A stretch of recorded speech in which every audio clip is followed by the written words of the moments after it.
And we are live. Welcome to the Arena Coop. This is Adwikta.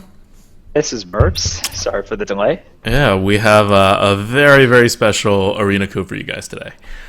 Because we get to preview Hearth Arena, and we have our European programmer partner actually in the chat right now as Hearth Arena. I guess he made his own Twitch account for this. So hopefully, this is still, it hasn't been released yet. We're still tweaking some things. I noticed a couple values right now that were off. So things are still going to get tweaked. Hopefully, this Warrior run is going to, the Warrior draft is going to showcase some of the things that Hearth Arena can do. But we're not going to listen to Hearth Arena 100%. And you'll also. So if you have no idea what we're talking about, by the way, if you just happen to pop in without knowing what Hearth Arena is, it's this drafter app / website / tracker thing that we are working with a partner in Europe on, and we're going to release it most likely next week, almost certainly next week. It's a product of over a year's worth of work on his part, on and off, and then about 2 months of intensive work on our part. We're very excited about this.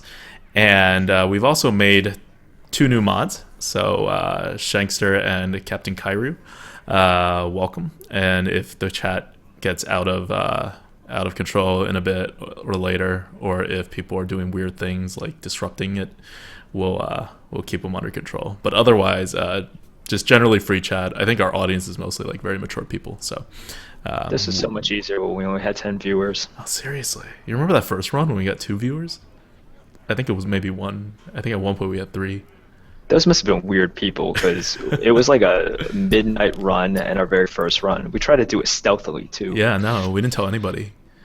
Okay, but so 3, 2, 1, Hearth Arena.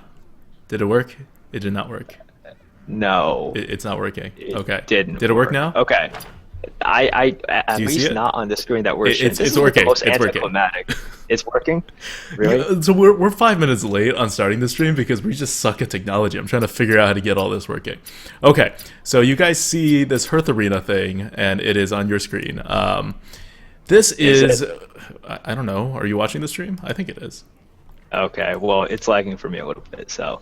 Okay. Hopefully we'll get enough viewers, and then I think what Twitch does is once you hit enough viewers, they'll start processing your stuff in real time, and you can drop the frame rates and all that. And until then, we're Gotcha. just streaming at the highest quality.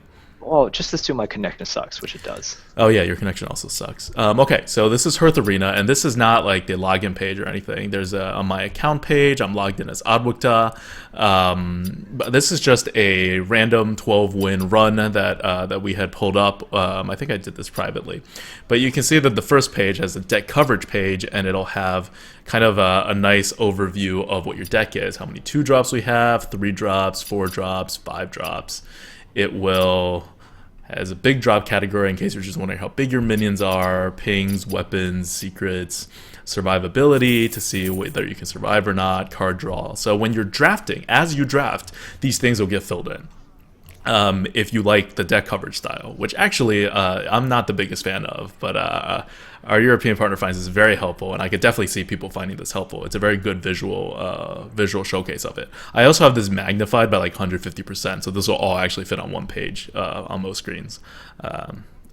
So we have deck synergies, which will also in real time, track what kind of synergies are there. And these are, there's synergies, I don't know how to explain the synergies too in depth, but everything has synergies with everything else, right? Like if you have +2 attack, that's going to matter more for a 1 attack minion than a 7 attack minion. So everything has synergies, but only past a certain cutoff point are we actually going to show it as synergy. So here, Avenge has synergy with Argent Protector. I'm not really sure why this is stuff that we're still working on in terms of the presentation. In reality, it has synergy with Argent Protector because Argent Protector is small, and if you have an Avenge on the board, you want a lot of small things. So that's why it's getting the synergy. It's probably a little overvalued at this point. Blessing of Kings has synergy with Stormwind Knight, obviously, Mad Bomber, Gurubashi, Avenged Scarlet Crusader, Blessing of Kings and Scarlet Crusader because it has the Divine Shield. So the Divine Shield isn't popped. You can do crazy things with it. You Brewmaster back an Argent Protector, and our 2 Avenges have synergy with Mad Scientist, Blessing of Kings, Hand of Protection. So you see like a list of your kind of like your combos that you can be working with in this deck. And that's always very useful because sometimes, you miss combos. Even when you're drafting, you just don't realize that you're drafting a combo. So at the end of a draft, you can review your combos before playing. And then we have deck basics. That's the mana curve.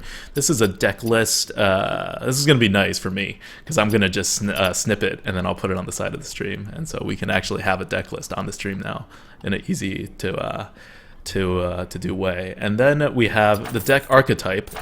It's saying that this is a attrition control paladin. We need a better name for this. I'm calling it attrition control paladin because this is, in my view, what a control deck that's going for pure card advantage, and it will just wear you down.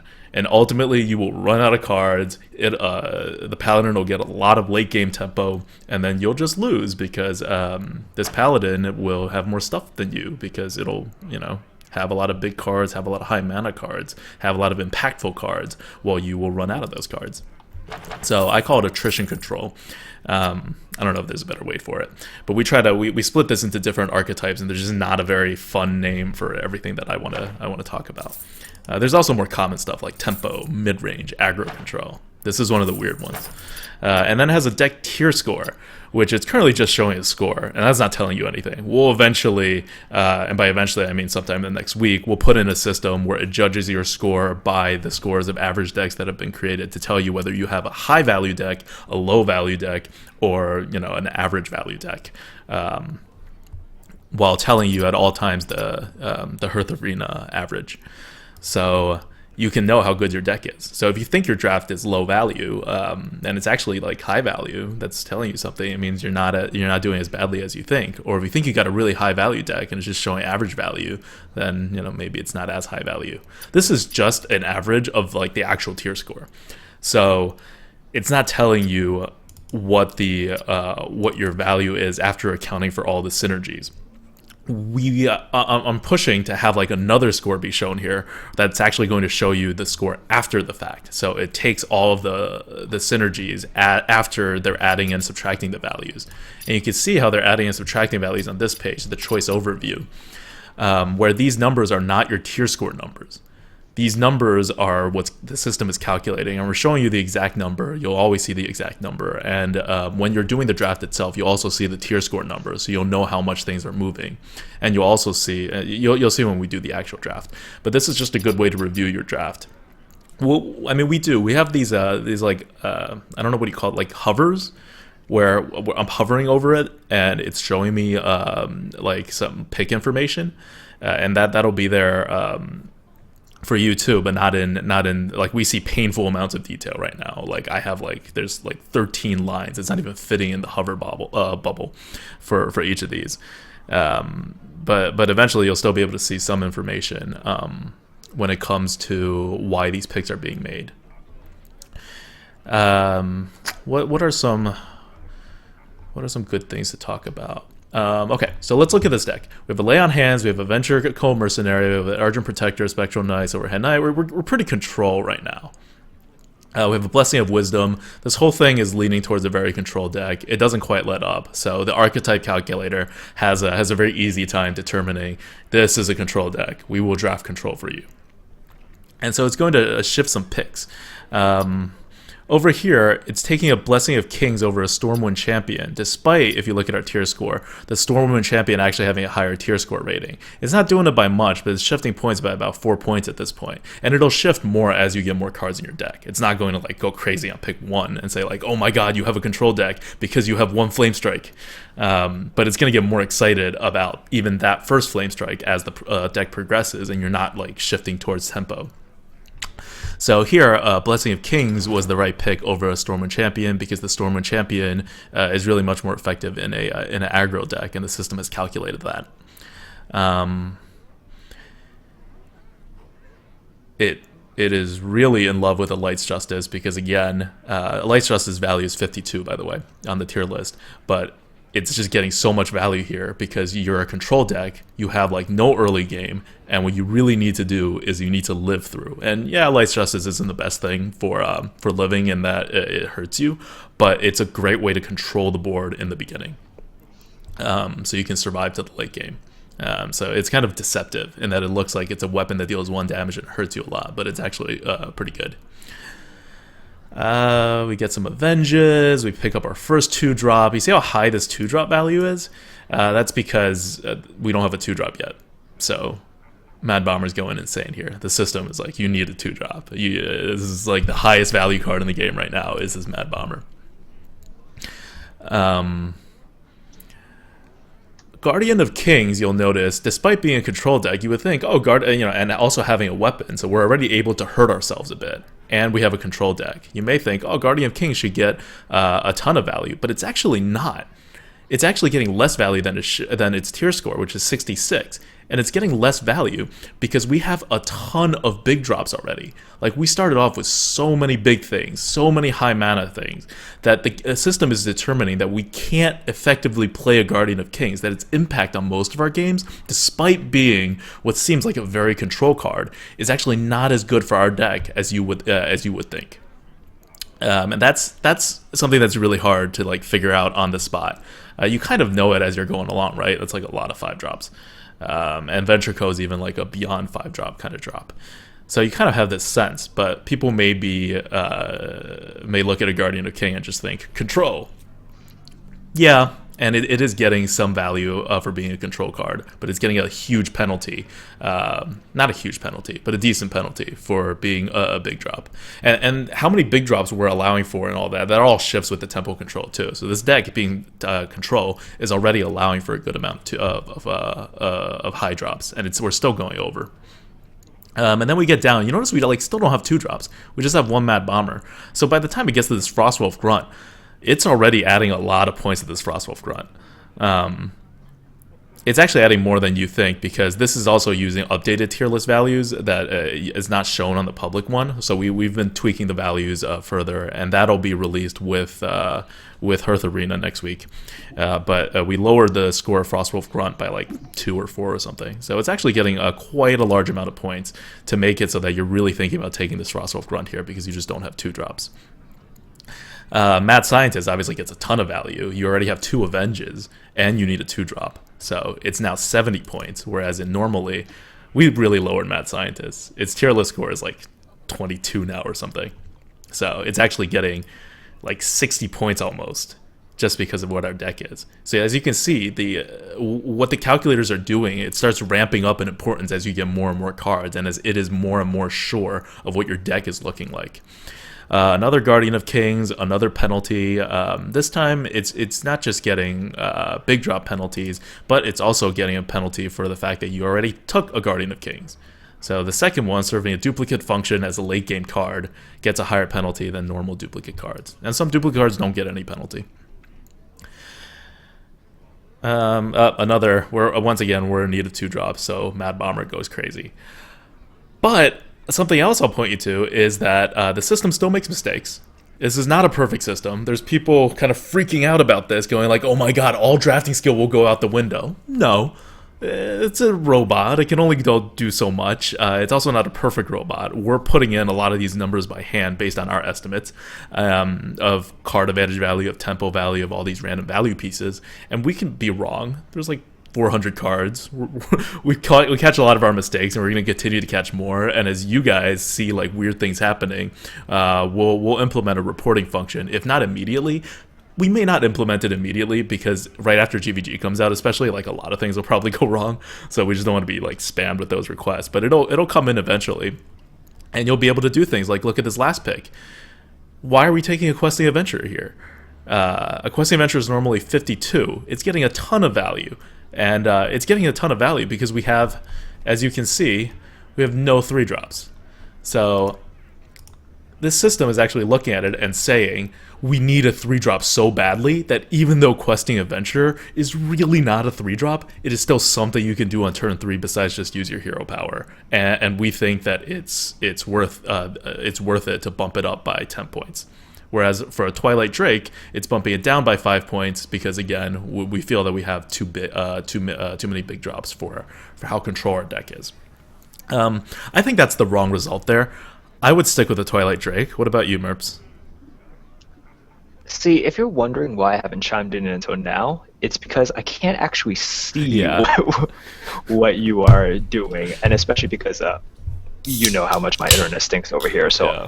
I actually cannot see the screen at all here. So I don't know. I can't see the scores. I can't see a single thing. Okay, but just based on this deck, would you take a Twilight Drake here or Questing Adventure? We have 1 3-drop. We have, normal amounts of 4 drops. No. You don't seem to understand. I don't see the deck. What? Yes. You don't see the deck? Oh yeah, so you can't. You're not actually watching the stream. I see. Okay, fine. Well, I'm trying to, but I cannot because my internet stinks. Okay, But, fine. Well, yes. I would still take a Twilight Drake. So I think in this case, Hearth Arena is being wrong. And I'm going to go back and I'm going to look at the value and I'm going to see whether the values we're putting in for these considerations are correct or not. And if they are correct, then this is just a decision that a human being has to make, and Hearth Arena can't make it. Or I could actually be wrong, and I just am really convinced that I'm actually right. So who knows? But it does make you think. Like, you see something like this, you're like, oh, 3 drops, right? And over here, Reckless Rocketeer and Stormwind Knight, that's more of a judgment call, I think. And, 55, 56. It's also one of those things where on the tier list, people look and they're like, oh my god, this is 56, something else is 50. That's like 6 points of value, that's half a tier. I would have to pick that 56 value every single time over the 50 value. No. Things are moving around by 20 points, by 40 points, by and other things move around, like almost everything's moving around by 4 or 6 points. So that's why the tier list is really just a base, and you have to adjust for it in your head, and this thing is trying to do that for you to a certain extent. So when Hearth Arena tells you something should be picked by something else by 2 points, I don't even listen to it. That's just noise. It's really a toss-up.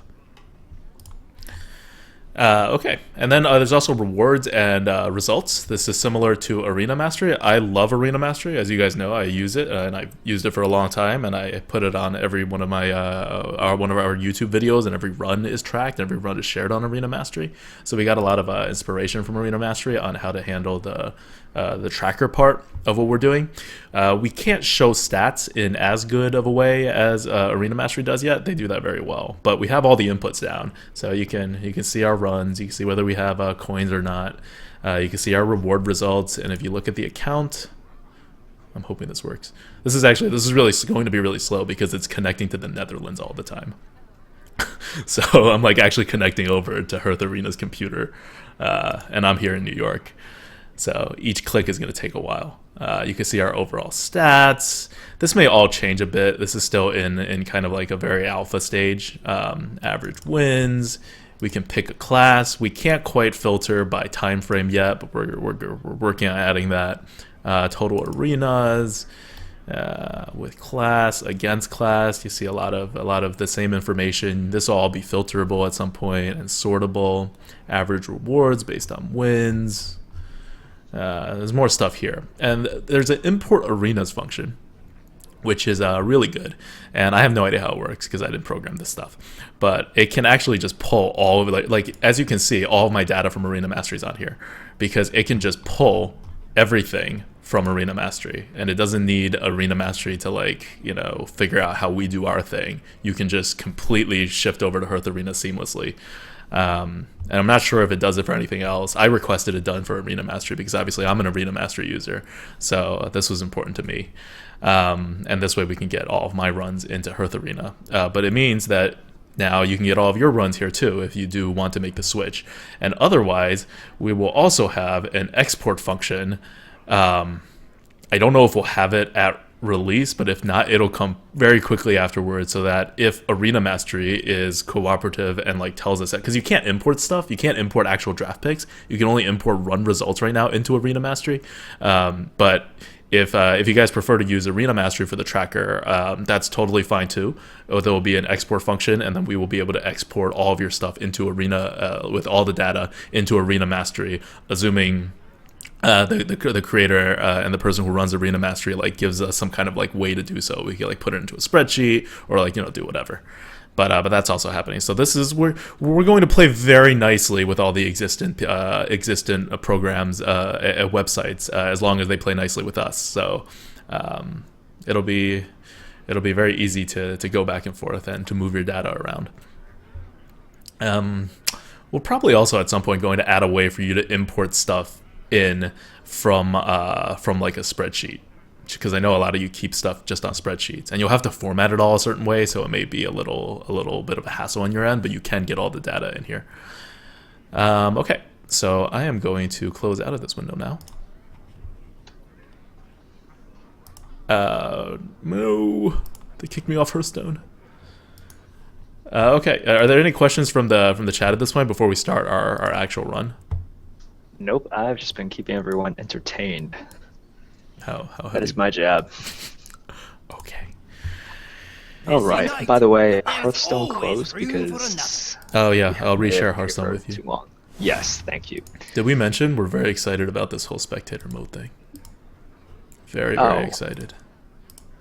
You guys have no idea, because now, because I don't play a lot anymore, it's crazy whenever I open up Hearthstone by myself. I'm like, oh wow, it runs at more than 3 frames per second. Because typically I just see Advocate sharing his screen with me, and in my mind, Hearthstone is basically the worst running program in existence. Okay. Did it pop up? Okay, great. So this is what Hearth Arena looks like when you start up a run.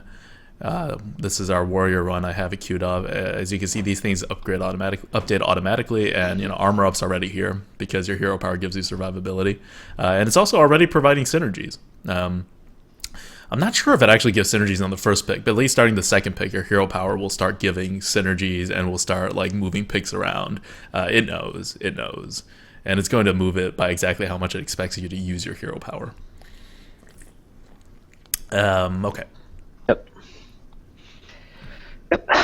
If there is one takeaway from the chat, I think it is people want quality options. A lot of people, unfortunately, cannot see the stream because of quality options. Oh, no. We just have to get, I think we have to be one of the top X number of streams in terms of current viewership on Twitch, and then they automatically get quality options. Or you have to tell all your friends about us, and then especially when we launch the Poltralizer, which is going to start probably next week, too, also. So we can get 3 streams a week, and then we can make Twitch partner if we can get 500 people to watch at once on average, which I don't think we'll hit this year or anything, but maybe sometime next year. And then we'll get quality options on all our streams all the time. Other people try to make Twitch partner to make some money. We really don't care. I've contacted Twitch. I'm like, is there some way I can pay you money so you can give us quality options? And they were like, no, we're sorry. I'm like, you're not even going to bargain with me. I will pay you a good amount of money. Nope. So it's only so much we can do here. Okay, so this draft will be a bit slow on the slow end as we go through this with Hearth Arena. So bear with us. Okay, so we are doing a warrior run today because we have sucked with warrior. The arena Coop has had horrible luck. I guess we haven't really sucked. I think we've just had really bad luck. We sucked with Rogue. We sucked with Rogue. Let's tell ourselves that. Sure, okay, why not? Let's tell ourselves. But Warrior's my best class or my second best class, and it's always been that way. So hopefully I'll be able to show some good stuff today, and actually get something going. We'll also, at the end of the whole stream, we'll talk more about the Poltralizer, more about Hearth Arena, and we'll also talk more about Hearth Arena at the end of the draft. But let's go through the draft right now. Yep, let's do it. So, all right, first pick we got Crazed Alchemist, one of my favorite cards, Wild Pyromancer, and Armor Smith. Well, even though I love the Crazed Alchemist, I think we're going to go with the Wild Pyromancer here, just a solid 2-drop. Mm-hmm. So this pop-up, I guess it needs to be centered a little better or made smaller or something. But it's like a speech bubble, and it's where the coaching advice comes in. So this is not just something that tells you the value. It also will tell you why things are happening. right now we have this thing where I think my face is just going to repeatedly pop up and say, "Let's go purely by the tier list. I suggest you pick whatever the highest tier list value is for the first couple picks." We're gonna shake that up for a bit so it doesn't get stale. And it probably, I'm voting for it to have it not appear if you're just going by the tier list, at least most of the time. But yeah, okay. So I'm actually logged in right now into my form, so you see a lot of the debug stuff. Okay. So this, you won't actually see the debug stuff. You'll see some other synergies. Like the information will be presented better. Right now, there's some like there's information in here that aren't really helpful for our purposes. Okay, so we're picking the Wild Pyro. Yes. You know what is really interesting about this? I cannot actually see the Hearth Arena. So when I offer my analysis, I am actually offering independently of Hearth Arena. So this could go terribly. It's okay. We disagree on picks all the time anyway. And we do. I will disagree with Hearth Arena. I will be completely shocked if Hearth Arena is 100% on this. Like, yes. we almost never go through an entire draft where I don't disagree with Hearth Arena on at least one pick. And that's healthy. Because so we approach this whole thing like also if you're an Infinite player and you're wondering how Hearth Arena can help you besides like just being something cool that you can do in addition to your Hearthstone Arena stuff, we actually found this incredibly useful, just making this thing and just using it for like just what it's pointing out to us. It's just really got us thinking. And, you know, we first built this to try to reach out to newer players and to try to close the skill gap and to bridge the new player into the arena gap, because it's rough out there for a new player. But as we kept going with this, we kept thinking, man, this stuff is really causing us to like question our picks and to think really hard about why we're making these picks at certain points. You guys do not know how long we spend on questions such as exactly how bad is the Tauren Warrior? That Tauren Warrior, man. And the answer is, it gets worse the more you think about it. It got better for a little bit, and then it got worse again. It gets worse. There was a short period where it got a little better. So you can see, hey, we got it hot fixed. Thanks. So our programmer guy our programmer partner just hot fixed it so the debug doesn't show up anymore. Nice. Of course, now it means I don't have the secret information for why these picks are being valued the way they are. But okay, let's go purely by the tier list. I suggest you pick Boulder Fist Ogre. Fine. That wasn't particularly brilliant. Nope. Oh, the value picks.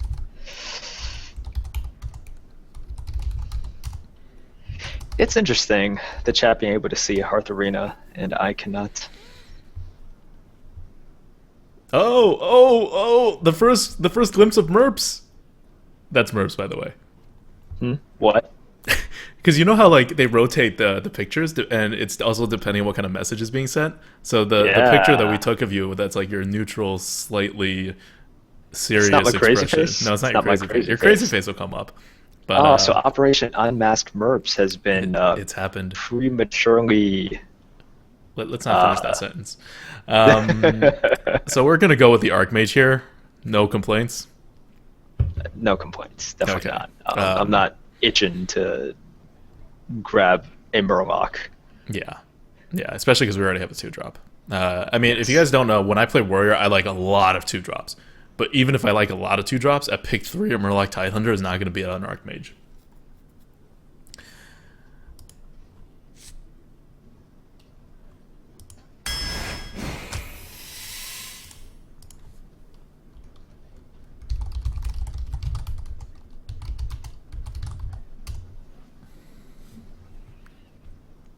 People are thinking that we're brothers, and that saddens me, because in no way do I want to be related to you. Dude, no. We also look nothing alike. I hope the people who are saying that are not Asian. Otherwise, very disappointed in you. Very disappointed. You guys should know better than that. All right. I didn't think that needed to be discussed. No, there was no discussion there. Crazy Alchemist OP. Alright, so we have Spectral Knight, Execute, and Amani Berserker. Spectral Knight. Yeah. Very good pick. I Yeah. don't think there's that much discussion there. Even though every deck wants at least one execute, we're just hoping the execute comes back at a certain point. Ugh. All right, Venture Co, Abusive Sergeant, and Booty Bay.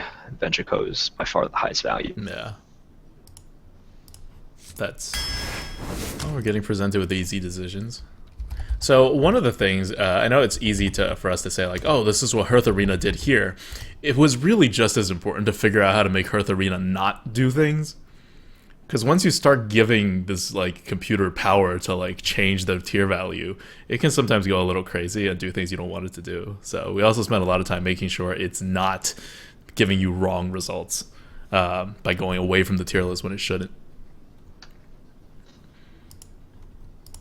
And the chat is just commenting about how we look alike, and this makes me really sad. Maybe it's just the pictures. Maybe it's the fact that we're behind the same background because we took those pictures together. So are the pictures too good or too bad? Too bad. Definitely too bad. Okay. For both of us. I mean, they see me. I'm always on stream. That's true. That's true.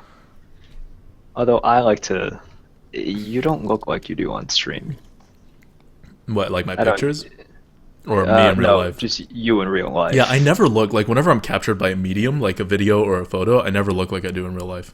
I have no idea why. I think it has something to do with like a curse or something. It's been like that my entire life though, so. You can just imagine me to be like 25% more handsome.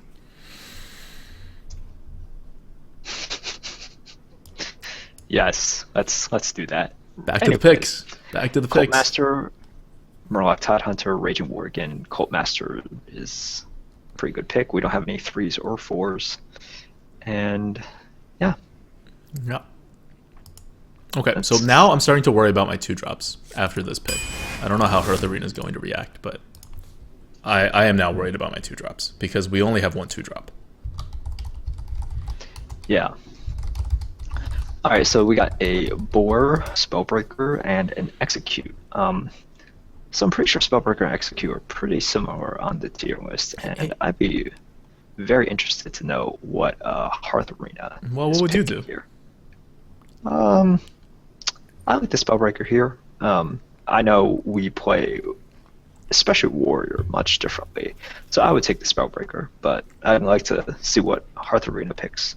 Hearth Arena says very much Spellbreaker. It's actually giving Spellbreaker extra value because we don't have a silence yet. And on top, actually, the little blurb that I'm saying is Spellbreaker has the most value. Spellbreaker has some synergy with the deck, and we could use the silence. I suggest you pick Spellbreaker. See, so we're telling you exactly why we're doing this. So Spellbreaker has some synergy with the deck. I guess it's trying to silence the Venture Co. or something. It's not that much synergy. We probably shouldn't say that. that's just one synergy. I don't know that that's important enough to mention. And it's not important enough to mention because it's not even showing up down here. You look at Stone Tusk Boar, it has synergies with the Cult Master because that's a serious synergy, right? Yeah. So it's actually showing up. You can see what your synergies are. Spellbreaker doesn't have its synergy with Adventure Co show up because it's really not that great. You still have to pay the extra 3 mana to get the Spellbreaker out. But, you know, regardless, Spellbreaker is the pick here. Alright. So, we got Imp Master, Mortal Strike, and Armor Smith. And I'm saying Imp Master because that's what we're picking. Yeah. And you're also saying Imp Master because we don't have a 3-drop. And if you notice... Right. Oh, your face is popping up now. You say, Merps, Imp Master has the most value. Imp Master has synergy with the deck, and we really need a 3-drop. I suggest you pick Imp Master. I'm quite eloquent. You are. And Imp Master has synergies with Cult Master and Battle Rage. I am a very smart man. So it's getting like 20 points of value. I'm humble too. Alright, we got Elven Archer, Grizzly, and this War Axe thing. So I can't see the Hearth Arena. I'm just gonna go on a wild guess here and say that we're taking the axe.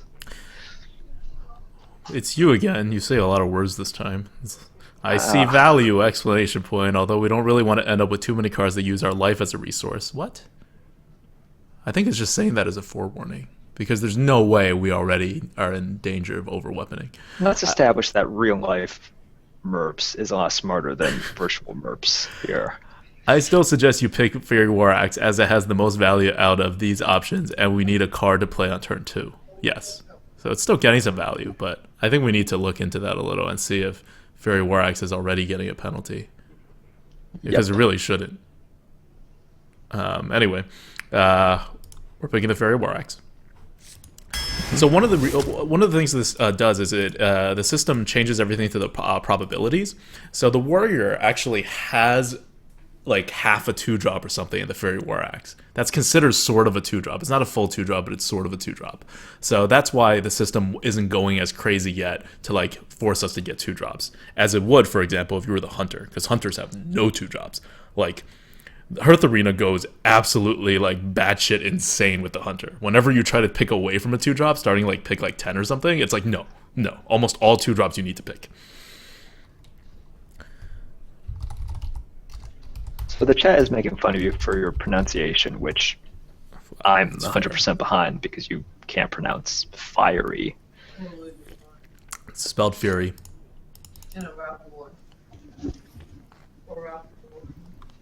1, 2.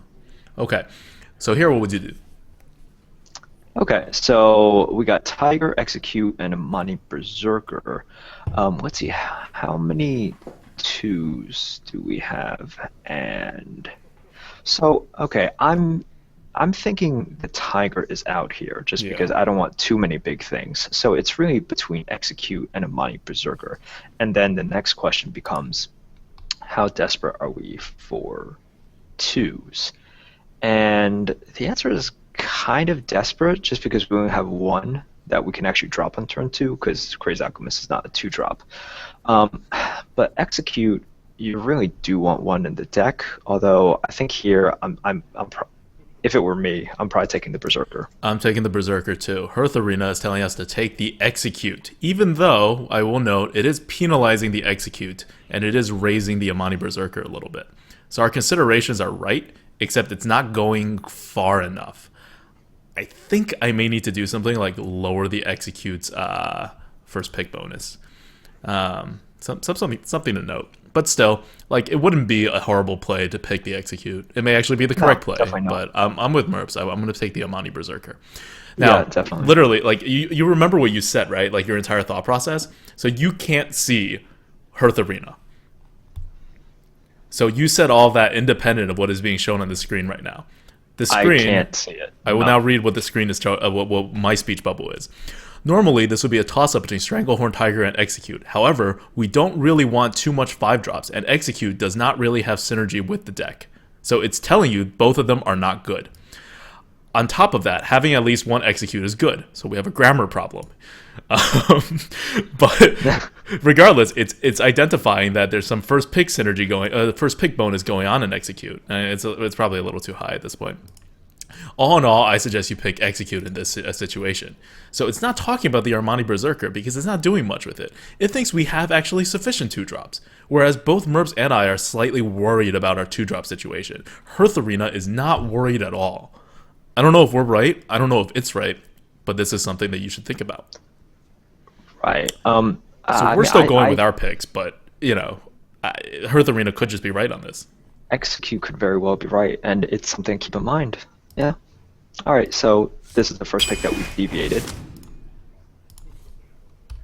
Okay, we have Battle Rage, Dragonling Mechanic, my favorite 4, and Slam. So here's the thing. We have 1 Battle Rage, and we don't want the second one, so we're picking Slam. Ooh. All right, we got Warsong Commander, Corehound, and Acolyte of Pain. Now is when we see what we can synergize with the Warsong Commander. And that's not a lot. We do not have a lot of things. And it masters not something that you want to get out there and slam into other things too. At the same time, Acolyte of Pain is pretty terrible. I know, sorry. I'm going too far. It is just decent, but I'll take the Acolyte of Pain. You would take the Acolyte of Pain? Yes. Hearth Arena would take a Warsong Commander. Now I am going to try to figure out what we should be doing. 1, 2, 3. We have enough tempo here. We have 1, 3. Could use another 3, but an Acolyte of Pain is not really a 3-drop unless we have a Crazed Alchemist plus spell follow-up.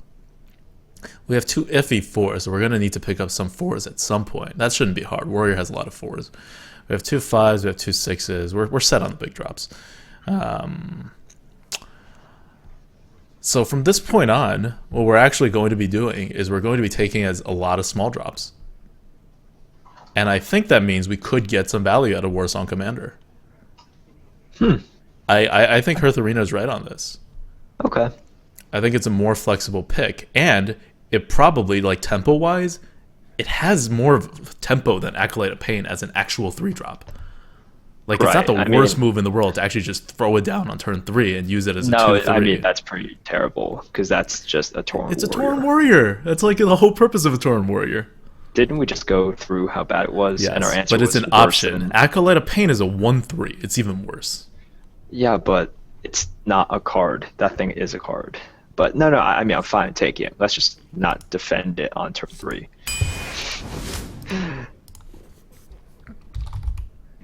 All right, so we got Second Slam, Spectral Knight, or your favorite card, the Razor.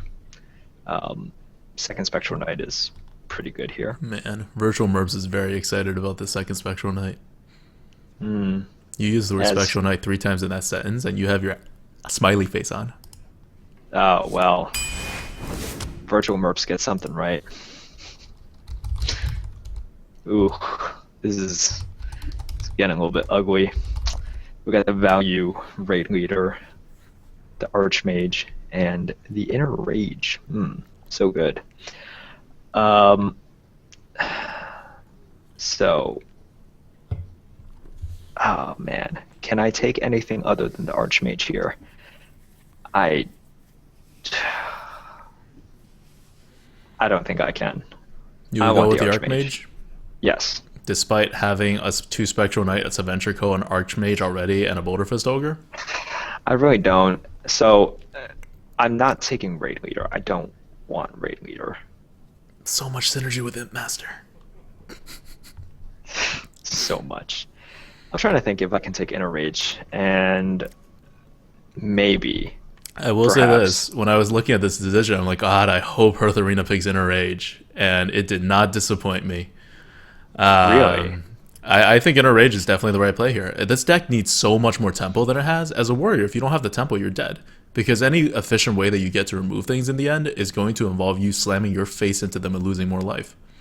So it's just not an option. Like, if you play Control, you still need a board and taunts and things like that. And we don't have taunts. We have just, like, very little ability to survive. And we have okay tempo. We don't even have great tempo. And we have a Cult Master, which means we need to get more things that the Cult Master can kill. And we have a Warsong Commander, which means we need to get more things that the Warsong Commander may come out. We need to try to push this deck way more tempo.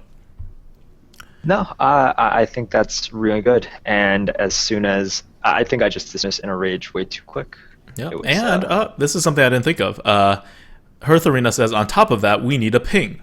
Because we don't have a ping yet, besides potentially Wild Pyromancer. Which is fair. It's not something I considered, but Inner Rage is a Moonfire sometimes. Yeah. So it's giving these things considerations. Sometimes it could be a Moonfire. Yes. All right, well, I hope this is a fairly easy pick. We right now only have one weapon. I love this programming. You're very excited about this Death Bite. Oh, this is Virtual Merps. I'm liking my virtual self more and more. Okay, well, this should also be a fairly easy pick. If it somehow picks anything other than the core Chronically, I'd love to know why. It does not.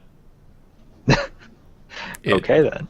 Although I will note that the Nerubar Weblord has a ton of synergy, mostly because not a lot of our stuff have battle cries. Actually, like besides Spellbreaker, none of our things have battle cries. So a Nerubar Weblord, if you have a deck with no battle Craze cries. Alchemist, man. Craze Alchemist. How else are Oh, you gonna? sorry. How are you gonna make it a 4/1 next turn to smash You're into not. something? You're not. That's why You're it's not a combo. That's why it sucks. But yeah, so some cards like in Nerubar Weblord, we just gave like a crap ton of synergies everywhere, and it balances it out at some point. And Nerubar Weblord is actually one of those cards that we tested pretty extensively, so I know this guy's right. So he's at a 50 right now. He's a pretty decent card, but not a quick round elite.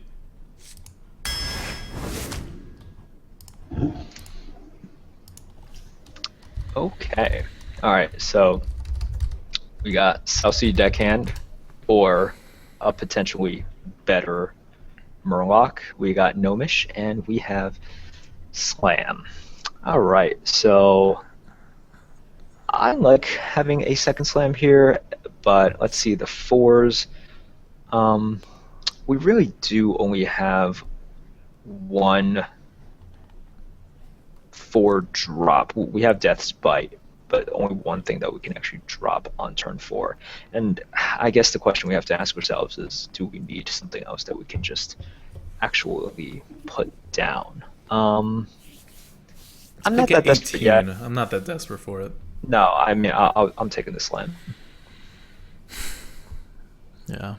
I'm not usually a big fan of having 2 slams in a deck because they kind of get tied up into your hands. But I always have to remind myself about Slam.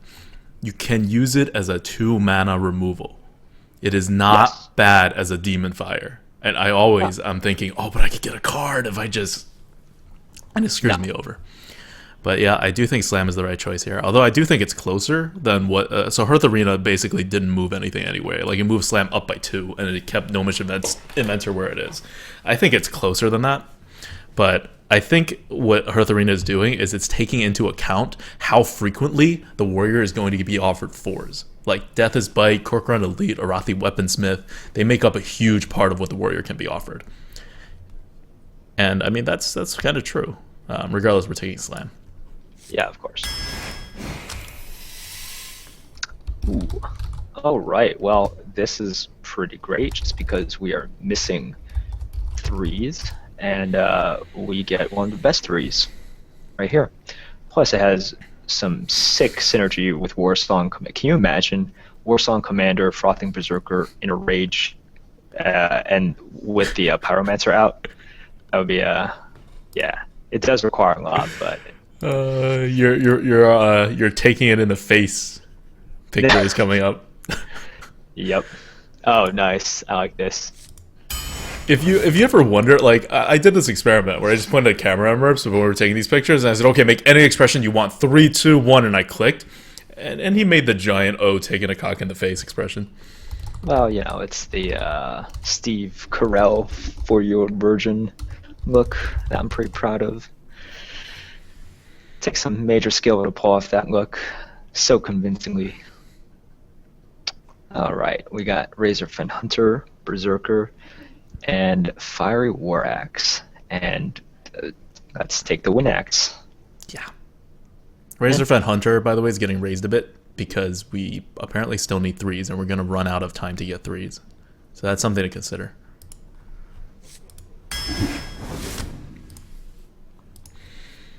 All right, so we got Gnomish, Ironfur Grizzly, and Boulderfist Ogre. That's... I mean... Look at this. I like this. I don't think this is overdoing it, by the way. Well, what number do you think Ironfur Grizzly is? Score-wise? I don't know where it begins exactly. Oh, it's Tearless Valley's 44. 44. So over here, I'm guessing it would be...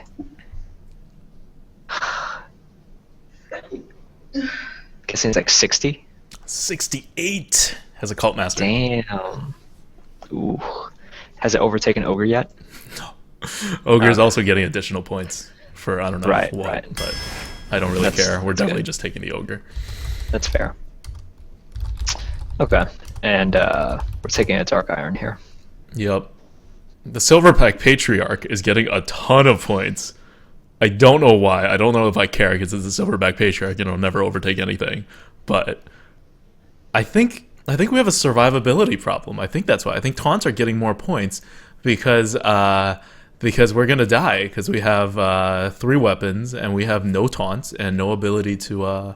That's a very fair point. I do want taunts. I'm gonna prioritize taunts very heavily, and I mean the system already is. But yeah, Dark Iron for now. It's a good reminder. Oh boy. Oh god. Is it gonna happen? Are we taking Goldshire?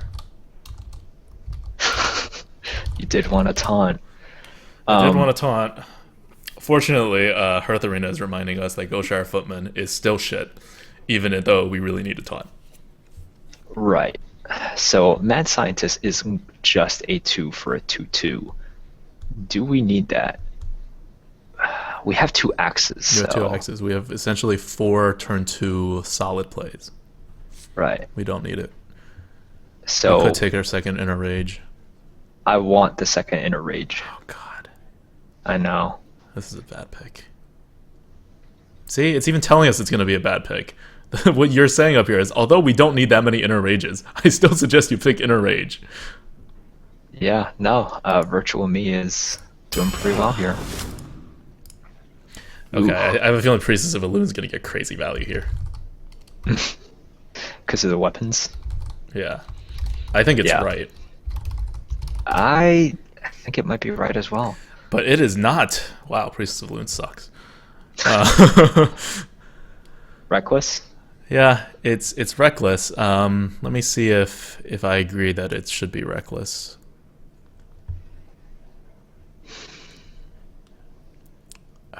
This is a rough pick.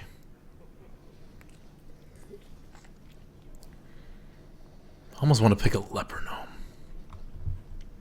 Yeah, but it's not, and it doesn't fit in with this deck.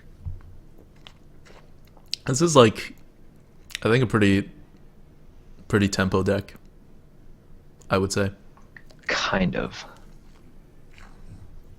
Yeah, I'd say it's a typical board tempo deck. The 2 Inner Rages are going to screw us. Well, maybe. I mean, that's what's making this very tempo. Because we're losing cards. Every time we play an Inner Rage, you lose a card. We're down 2 cards from the very start. So Battle Rage has to really make up for it. I'm just hoping we get a Raging Worgen so we can get that crazy Commander Raging Worgen Inner Rage combo. All right. I mean, this deck has very good reach. I think we're trying to push for the reach part. Let's go for it. Let's go for the Reckless Rocketeer and just get even more reach. And everything else will be a stall play. Like Archmages are hard to remove, Boulderfist Ogres are hard to remove, Spectral Knights are insanely hard to remove.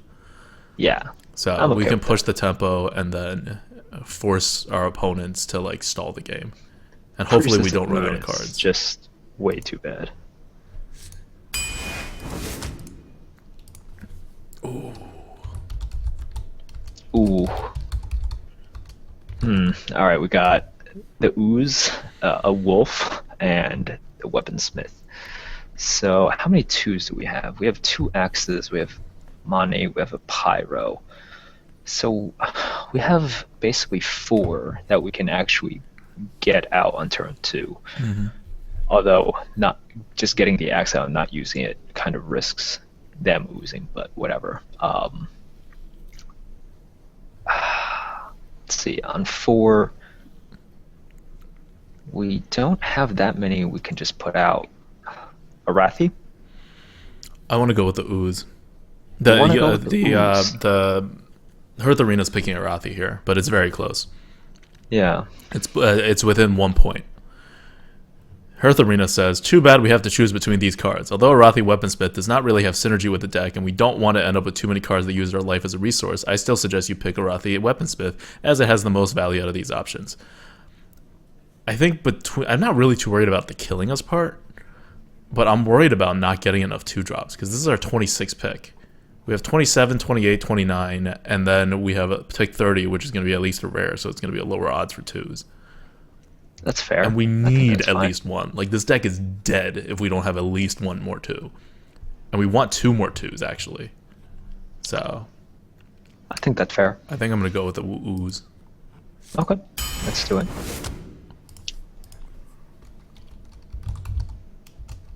All right, we got Razorfen, Brewmaster, and Murloc.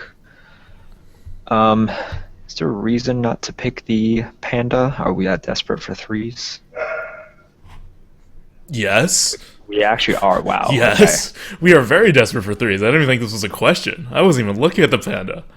I didn't even look at our 3s. We are hugely desperate for 3s. I thought we were okay on 3s, and then looking at it, realizing we have 2 this is a 3s. tempo deck. If we don't have a 3-drop, we lose. Yeah. All right. Well, I thought we had more 3s than that. Nice. Ugh, it's nice to always get one Wind Fury Harpy in your deck. Yeah, yeah. I'm kidding, it's Cleave. Oh god. What is this? Well, we needed a taunt, and you said we wanted one more 2.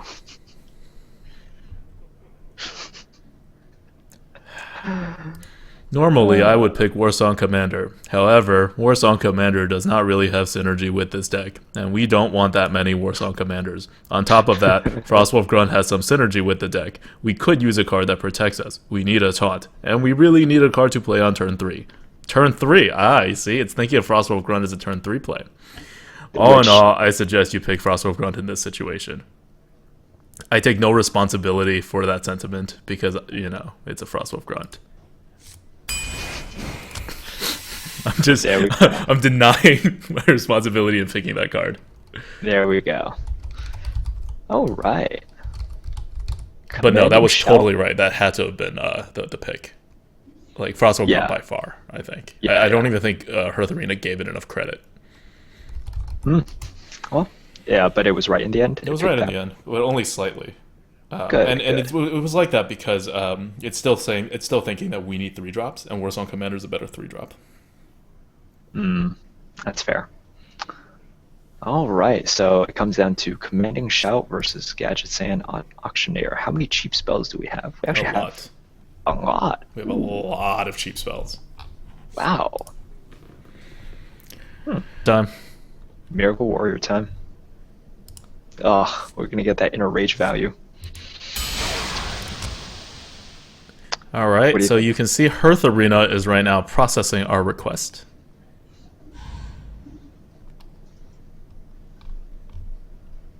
I guess it's taking a while because we're still doing it in the Netherlands. Okay, so guys, if you have seizure problems, look away for a second because I'm going to try to make this into a bigger screen, and it may not work. This has been problematic for me before. That's the only reason why I say it. Just go with it. Okay. I want to see if this works. I'm hoping it works. It may not.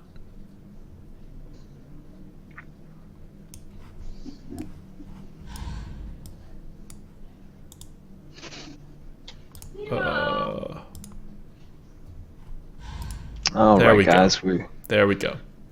Okay. So I just kind of made the screen bigger. You can't see anything. But this is Hearth Arena, and now we're evaluating our deck. We can come back and we can look at how this deck works. We have a good amount of 2-drops. We have a kind of a hole in the 3-drop department. It's not counting Warsong Commander as a 3-drop because it's just not something you should play on turn 3. And then we have we're a bit low on 4s, we're a bit iffy on 4s. And then we have our 5s, and we have a lot of 6s. So it's not the best deck. It's a bit awkward. I think it has a good amount of value, but its pacing is a bit awkward because we really want some of those 6s to be 4s and 3s, and we really want to not have the inner rages, or at least one of the inner rages, because it's just. So would you have preferred the Archmage instead? Because even looking back on it, I still think you're correct in picking that inner rage over Archmage. So yeah, because Archmage is what we want to get rid of. Like, I want to move this Archmage and turn it into a 3-drop. I know.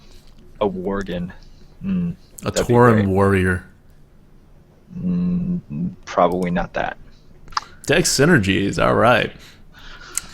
What do we have? Lots of Cultmaster synergies. I don't even look at those anymore. Yes, Cultmaster synergizes with things. Battle Rage and Death's Bite. Death's Bite and Frothing Berserker. Inner Rage and Gazixan. This is also ordered by how strong these synergies are, by the way. Archmage and Cleave, that's a great combo.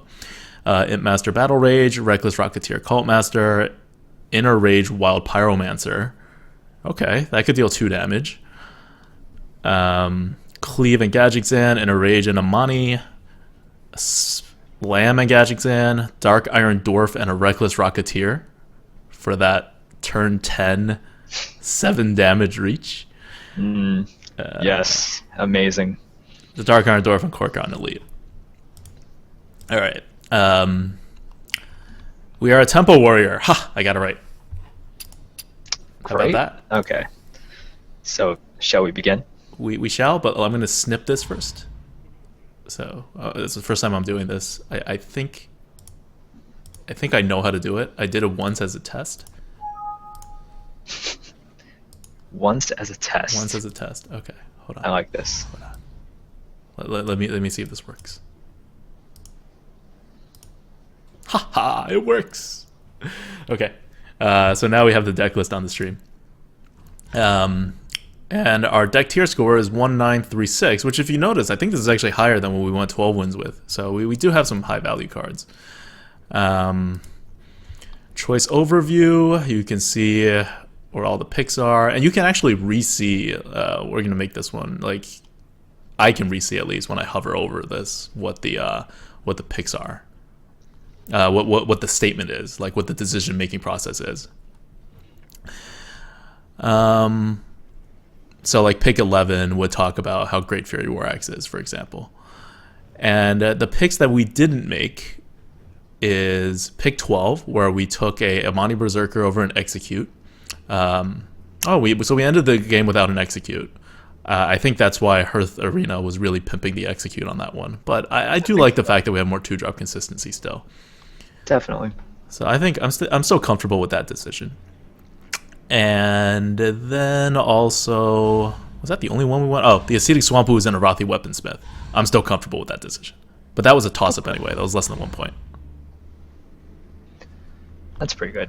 Yeah. So All okay. right. So this was this actually was good. it got 28 picks going the way that we wanted it to go. So that's pretty good. And there were some tough ones too, I think. Yeah, we had some tough picks. All right. Okay. All right. I think we have shown Hearth Arena off pretty well, and it's time to get those wins. It's time to get those wins. Now we're going to take this deck and get 1 win and 3 losses, just to show how good a Hearth Arena deck is. We say things like this to scare our Netherlands partner. He's like, you got to do well tonight. Especially if you draft the deck that Hearth Arena does. If you end up making very different decisions, you can do poorly. We don't care. Are there any questions from the chat? Because we're about to go into our focused, going into the arena mood. Well, they've been messaging Hearth Arena with questions, and if there's any questions about it's big questions that we can't possibly answer before we start playing. So, fair enough. The chat is Abex 300 says, God, I want to use the website so badly, but I must be patient. That is right. This will be a better product in a week. We're pushing this. We're pushing this hard, where we're spending a lot of time on it. But we think in a week it'll be ready, or like a little over a week, but not 2 weeks. Yep. All right. Let's begin. Oh, this is great. This is what I was talking about. Remember, if you watch our earlier Warrior runs, I keep talking about the 2 flat curve. Look at this. It's a 2 flat curve. 2s, flat. Perfect. I think you should begin. Fine. So we have our deck list up on there now, so the actual deck list won't be in Arena Mastery, but we're still tracking the runs on Arena Mastery. And we will put the deck list into Arena Mastery at the end of this whole thing later tonight. So it will, if you're watching this on YouTube, the deck list will also be in the Arena Mastery link. And maybe in the next arena Coop or two from now, it will be a Hearth Arena link. Perhaps so. All right, time to not lose this game. Well, I hope we don't. It's a pretty good matchup. Let the hunt begin. Victory! All right, well, we're not keeping any of these. Let's hope we draw that axe.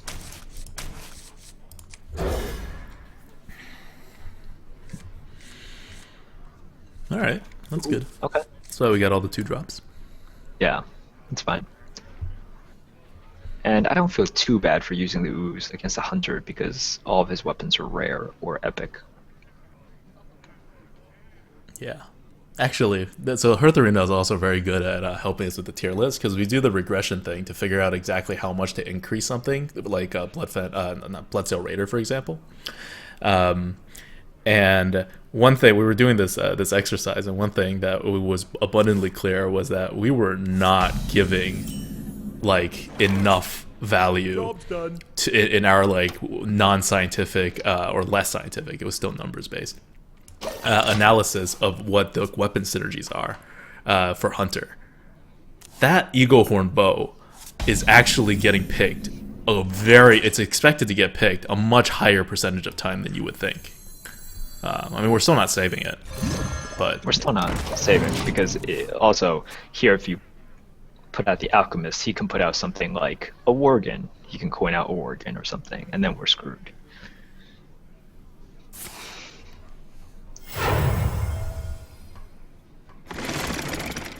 All right. I mean, Razorfen Hunter. Razorfen Hunter. If he kills the 1/1 with the Harvest Golem, we can just make the trade, and then we can. That's actually not a good follow-up. That's actually not a good follow-up. No, So do we affirmatively make the trade?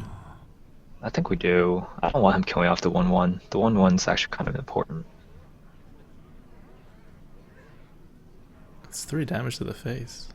We're Well- a tempo deck. I guess we are a tempo deck. No, the one was kind of important. We have a Dark Iron follow-up. Yeah. We got the Dark Iron. Let's Hope he doesn't have a Dark Iron. Mess with Tusk. Well, it doesn't matter if he has a Dark Iron for this turn. Well, actually, no. We can Dark Iron the next turn and actually do a lot of damage, even if he kills the 1/1, because we can put it on the 2/3 and it'll kill whatever he puts out next. I'm comfortable with this. I'm going aggressive. Okay. Right? Like, he kills the boar, Okay. and then we can Dark Iron our 2/3 or our 3/2 to kill his 3 or 4 drop. Because our play is going to be Dark Iron. We're not going to Crazed Alchemist and tap. He definitely is incentivized to kill off the ooze too. Otherwise, he might be behind on the board.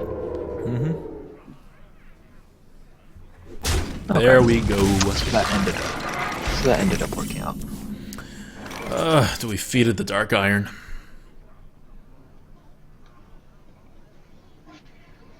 Do we have a choice? I mean, we could Crazed Alchemist the 2/1. Yeah. I mean, I was thinking of that, but that doesn't. Well, then we just have like a very wide board.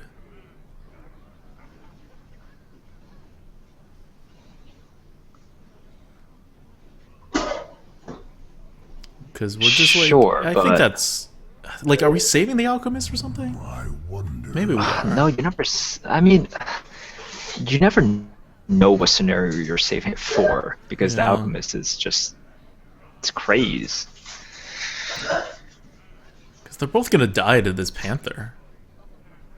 Like, we could save it for a turn 5 play with the Warsong Commander is what I was thinking of, but that's not that good either. I'm not saving it. I'm just gonna do this. Should we just throw? Wait. Should we just throw the War Song out then? No, because it's gonna get killed by the Panther. Well, that's kind of okay, isn't it? Why? How is that any different than anything else getting killed by the Panther? Well, no, we get to save the Alchemist. The Alchemist is not important enough. I'd rather save the War Song. You want to throw away a War Song in favor of an Alchemist? Pass me that arc-light spanner. Also, either lag or my system is hugely stuttering. Oh, see? He's keeping it stealth. Well, we can Spectral Knight and use Inner Rage to kill it. I like that. It's pretty good. This side? I mean, any side. He can't target the knight with explosive shot. So, sure. Don't flash me. Suck steel, swine. So I wanted to keep the injured thing out in case we get a battle rage and we need to use it. Yeah. Normally I'd keep the Crazed Alchemist, but we don't have a bounce.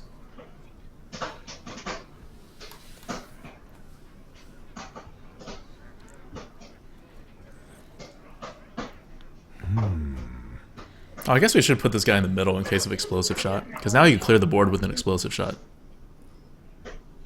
Oh, true. Oh, yeah, we didn't That's think what about I was that at asking all. about placement. That was pretty terrible.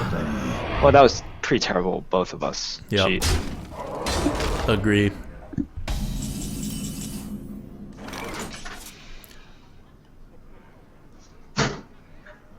I can slam and then trade in the Razor Fen with the Dark Iron. Wait, no, I want the Razor Fen to trade into the Jungle Panther.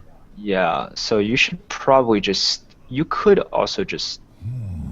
Slam. So you slam Right, I that, slam that, I kill with the Spectral Knight, and then you could Dark Iron. and then a Dark Iron, yes. Yes.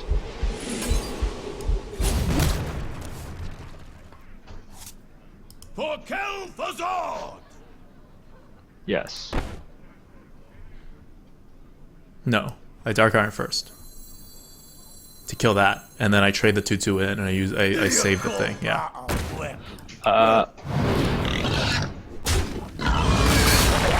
Oh. It gets less damage Yeah, on yeah. my Spectral Knight. Yeah. So, correct. So he has a lot of cards on us. It's that Inner Rage. I feel icky. Well, that's a card. Okay, this Gadget Exam is going to stay in our hand forever.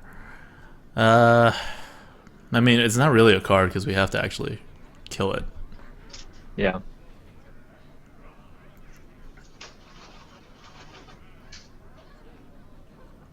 I guess we Boulder Fist. There's no reason not to Boulder Fist. Yeah. For Kel'Thuzad! Yeah.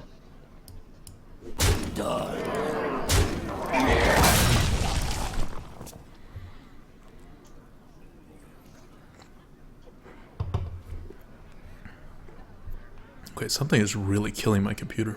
All right.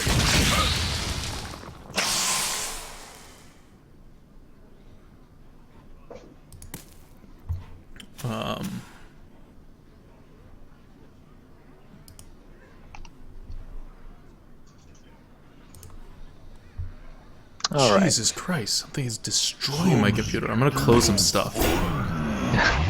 It's probably Hearth Arena.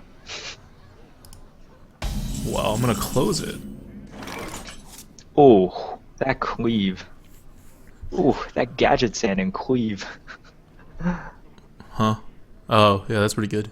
I should do Oh, that. We should just well, Gadget you- in and cleave. well, you're gonna hit the Sludge Belcher with your the ogre, right? Why? What do you mean? Oh, so I why? can save the 4/1. Yeah. Yes. Yeah, that's right. That's a better Yeah. play. That's a much better play. This is what happens when my computer slows down. You slow down. I stop functioning. You slow down. Gotcha. Okay. Seriously, you guys are seeing that it's like slow, right? I mean, you obviously see it slow all the time, but How many sludge belchers does this guy have? hopefully And not enough. Wait, Whoa, is this deck just full of panthers and belchers? maybe.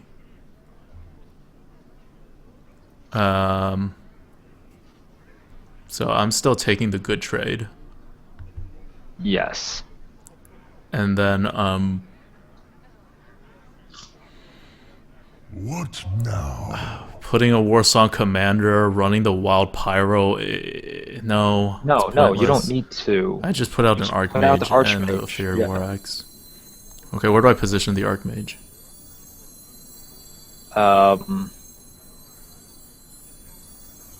There's no good place. What now? No good place. That's. Well, do the damage first. Smash. I'm gonna War Axe that. Okay, just to get more damage to the face. Then.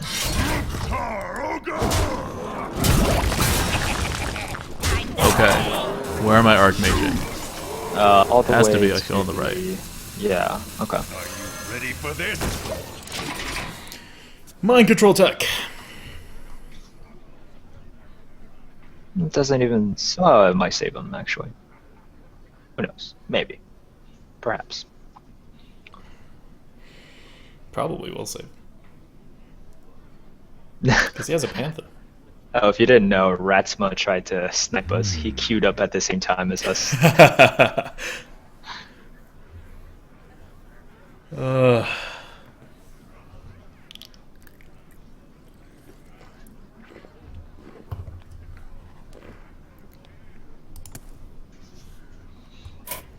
And I thought you were conceding for a second. I was like, wait, what are we doing here?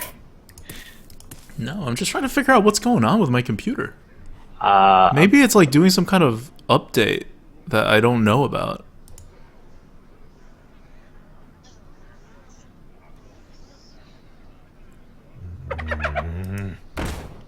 I'm actually like closing down almost absolutely everything. Unleash?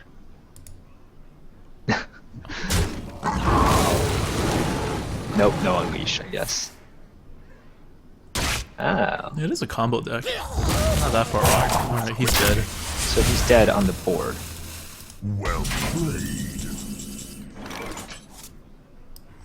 Whoa, watch out for the Pyromancer if you're doing inner rage stuff. Like, don't.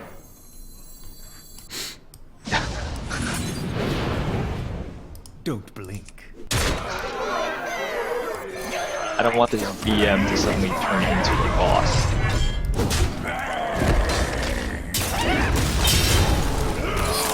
What? You see how slow the animations are? What is going on with my computer? I'm not even enjoying my BM because it's so slow. Like, I feel like I'm like a crippled guy, like walking around BMing.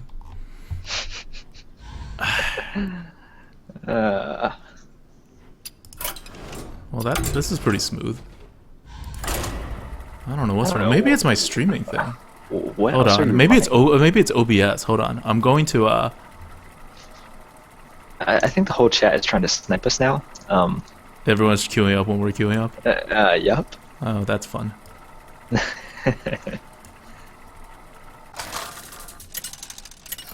Let me know if we're being sniped, and then I will play Super Tricky.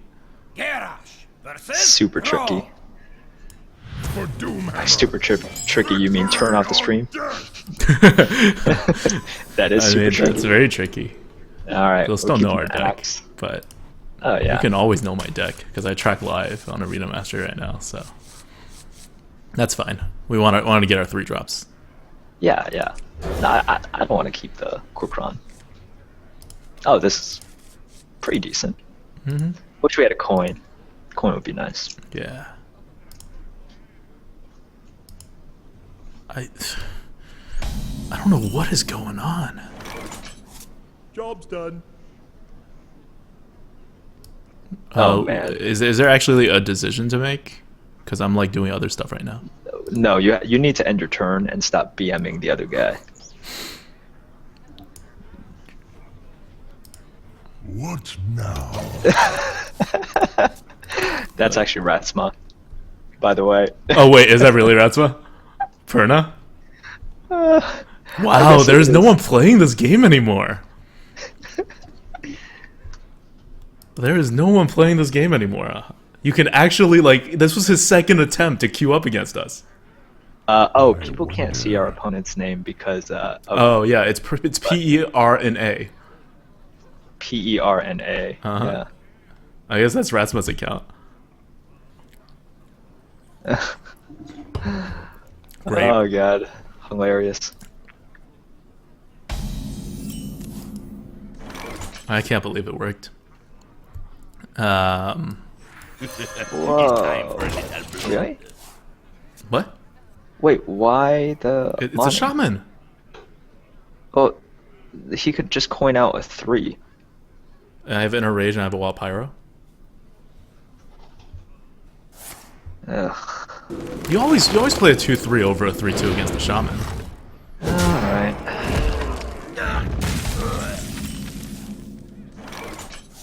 Well. Do you like to play with fire?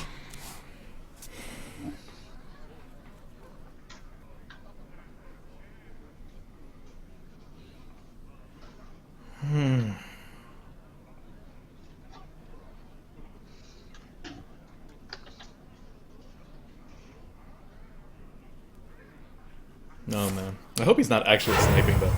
Oh no, it's not actually. Oh, is it not actually him? No.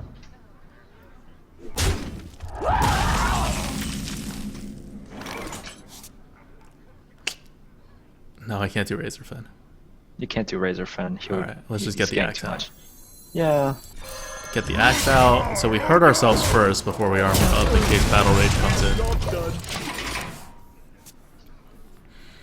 We don't even have a next turn play. Ugh. So bad. And we have Inner Rage too. We didn't get a chance to use it effectively. Well, on the bright side, that thing's not gonna take any of our things. We make the only play that we can. Don't mess with us.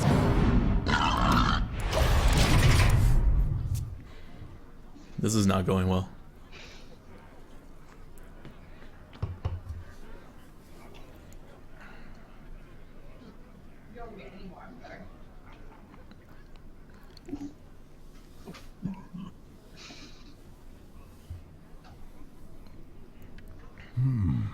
Where are our stuff? Stand ready. Non-existent. Attack us to the face. I see. Interesting. Well, we could Inner Rage and just trade everything into the Frostwolf. Oh, and then get out like the ogre, or Oh, we can Archmage Oh. and then Inner Rage the Frostwolf and then attack it with our face, which I think is way better because it has an Archmage. wait. Archmage. Attack to the face, attack 5/5 with our face, and then Inner Rage it.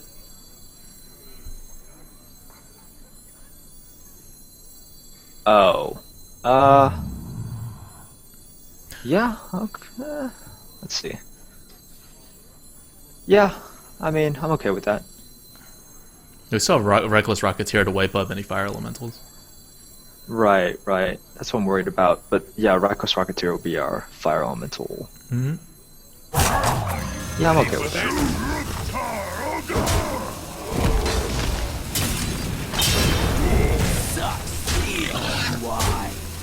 Look at that! It's a backstab.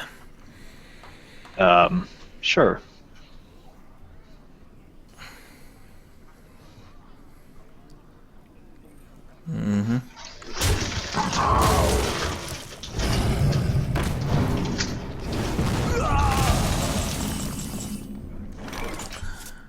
Look at that! Another Fury War Axe. Yes? It's either this or the Reckless Rocketeer. I think we Fury War Axe. I think we War Axe. For the Lich King! Tar,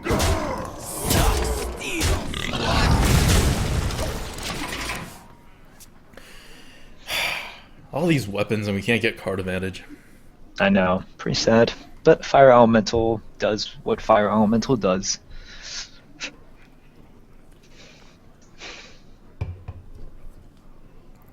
Nox. Ooh, shade.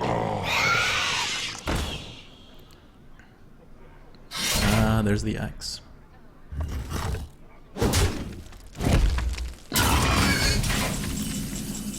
Alright, well that was very timely. Boulder Fist, That was. Acidic Swampu's attack of the face. Perfect. What you looking at?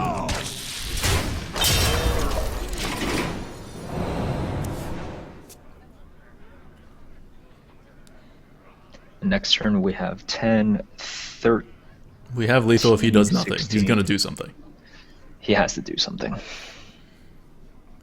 And we are 1 damage short if he kills that 3/2 and doesn't do anything else.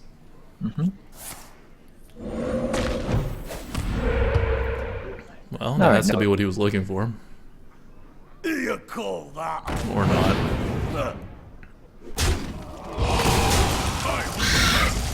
Interesting.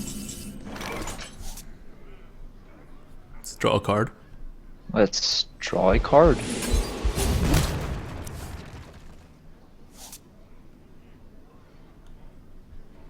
This does nothing important for me. No. But I'm gonna use the Reckless Rocketeer. yeah. Okay, so we swing Swing to to that. kill off. Ooze kills off 1. And we go to the face with everything else. Yep. Let's do it. Okay, let's do it.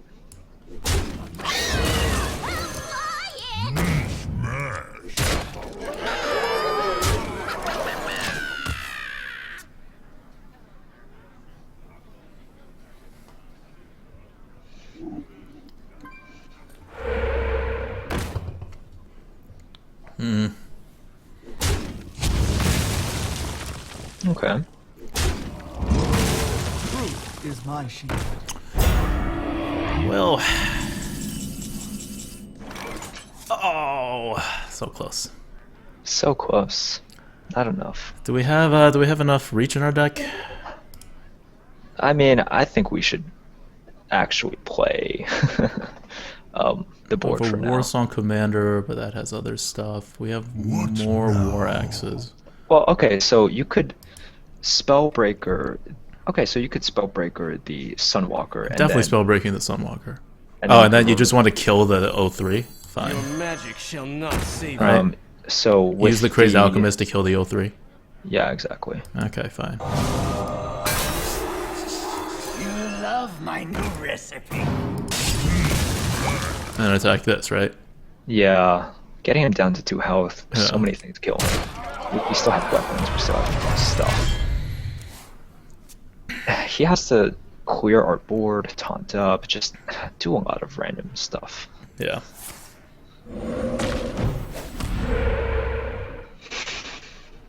Not what he wanted. Alright, he wins. I mean, we win. We win. He doesn't win. We win. He does not We should also update the record. win. Yes. Just gonna leave it up there. Oh, Garrosh. So these are pretty typical victories for the warrior. You notice that we basically like empty our hand at like the exact right time, and then the opponent can't quite handle it. They always have like a little bit of card advantage, or at least equal. So we're never winning on cards, but we have just traded so much of our life for tempo, and at a certain point we're prioritizing damage to his face over just repeatedly clearing the board, so that we actually end the game. Because if the game keeps dragging on and we keep clearing the board, we're going to lose because we don't have card advantage. Yep. So, like, yes, the warrior has a very defensive hero power, but Garrosh! it's also the worst hero power, so it's better to just not use it. Souls die. Victory or death. Ah, there's that X. We don't have a lot of 3s. I want to so keep the 3. Yeah. Do we keep the coal? No, there's no guarantee. Well, actually, No. with the axe, yeah, no, that's dangerous. That's dangerous. Oh, I want to play the dangerous game. No, I want a 2. Okay, not that 2. I want another 2. I greet you. Greetings. Thank you. Get Salty says, weird how Warrior in Arena is really tempo, while Constructed is slower than dirt. It's true. Unless you are me, in which case you do the tempo Warrior in Constructed as well.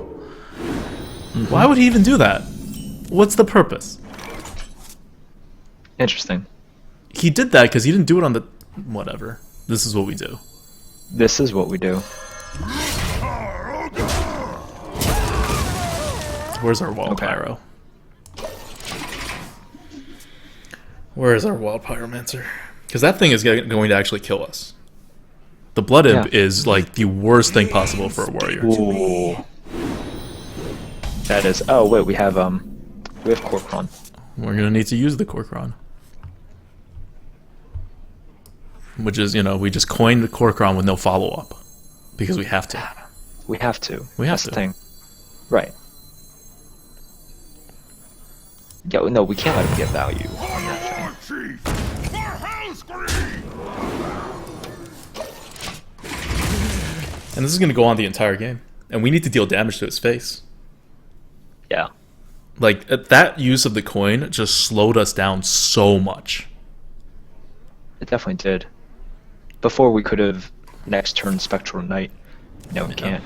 Okay, We need, this like... might be good. He has a Soulfire or something.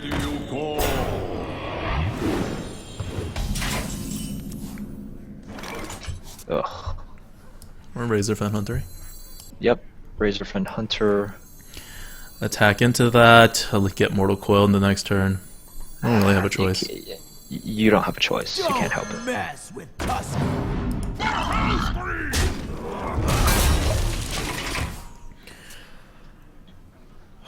Luckily, he can't do the Dread Inferno yet.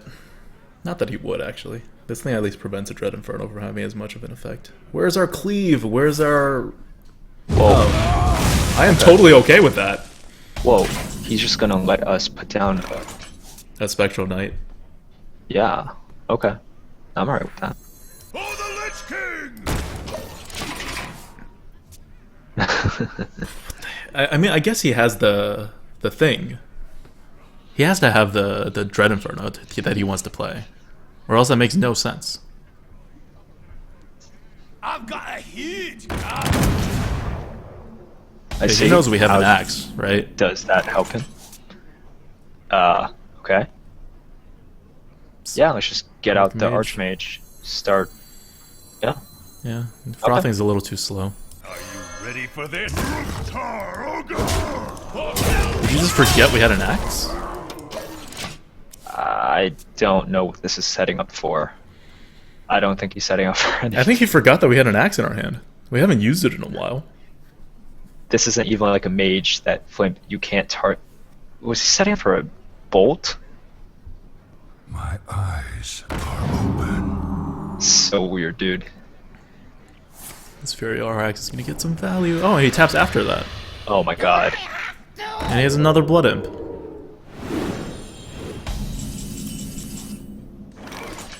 Alright, well, we can Pyro. Pyro Inner Rage Axe. So what do we enrage? The 3/4? Because it deals 2 damage. It's gonna really, really hurt our Archmage if we enrage. What now? No. Wait. We have an axe. Okay, so we Pyro. We inner range the Archmage. Yeah, it deals 2 damage to us, so Archmage has 4 health at the end of this whole process. I guess No, that's... no. We use the axe to kill off the 3/4. Yes, the inner rage deals damage to the Archmage. Wild Pyro pings everything for 1 damage. Inner rage deals 2. This is 4 health now. Okay, that's fine. Okay, I just wanted to make you sure. not- Jeez. Yeah, okay.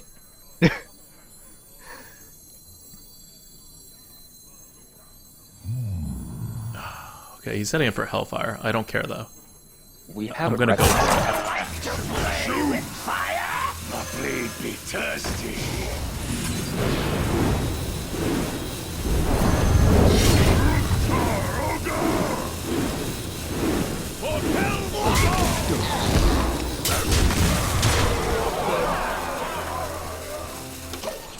We have this Reckless Rocketeer that's gonna help us finish the game. If he Hellfires. Yep.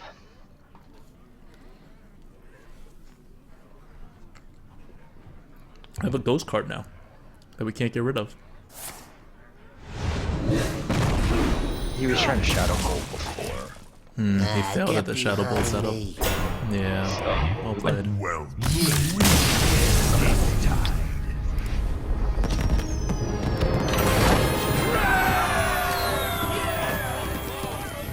Yeah. So Warriors also has a lot of like burst plays. We didn't even use a Warsong Commander. That was just like normal Warrior burst play. But there's also Warsong Commanders.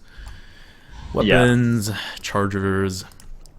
In a typical Warrior deck, like look at how this is working. We have 1, 2, 3, 4, potentially 5, 6, 7, 8, 9. Go back in for 10. We have like 10 things with reach. 11. We have 11 things with reach. And then of the things we don't have with reach, 3 of them draw stuff. So it'll likely draw us into something with reach. And that's just, you know, you can't...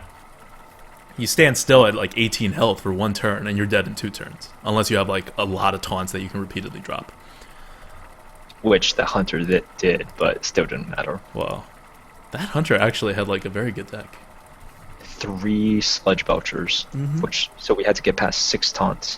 Which is a lot of taunts. Yeah, and this is like not a particularly good warrior deck, Versus. and it's not a particularly like aggro warrior deck either. It's actually fairly mid-range tempo-y. Yep. So the this axe is just being how good to warriors us.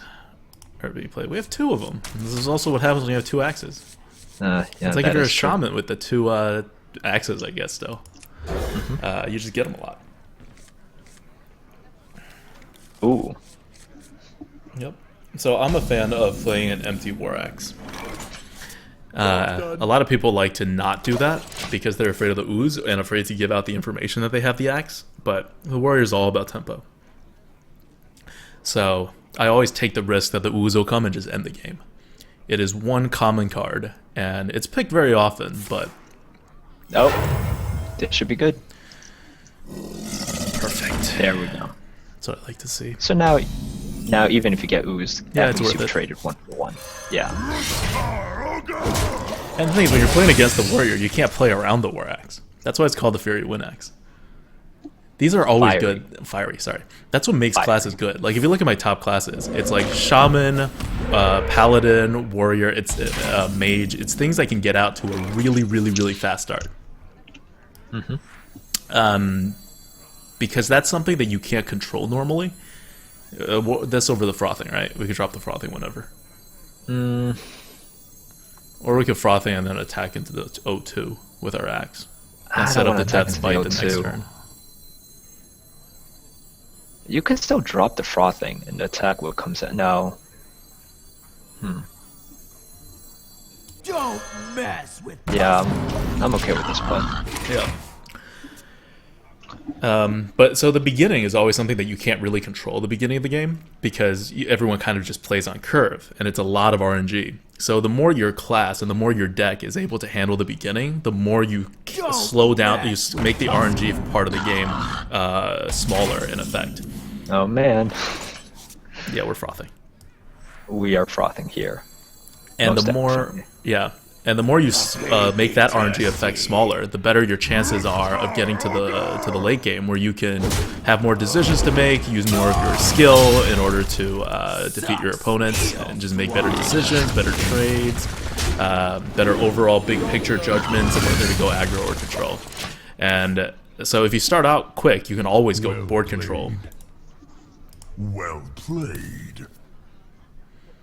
You can always go board control if you're going for control, or you can always go face if you want to turn up the tempo. Mm-hmm.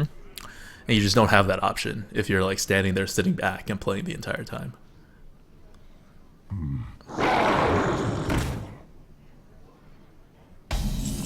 Perfect. A little sad for him, but I guess I don't slam. I guess I just death spite. You death spite, and let's get that damage.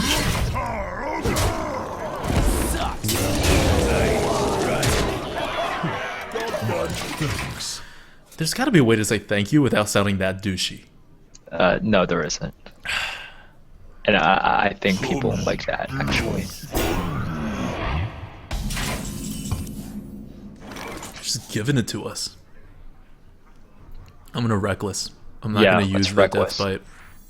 Yep. I completely agree here. Well, actually... Okay. Well, I'm yeah. using, even if I use the death bite, I was gonna reckless. Yeah, that's true. Do I use the death bite? If you use it... I get how more much damage. we get? We get a lot of damage. Kind of okay with this. No, I don't want to. I don't want to die to a whatever you call that thing. Oh, I guess. The lightning storm. Yeah.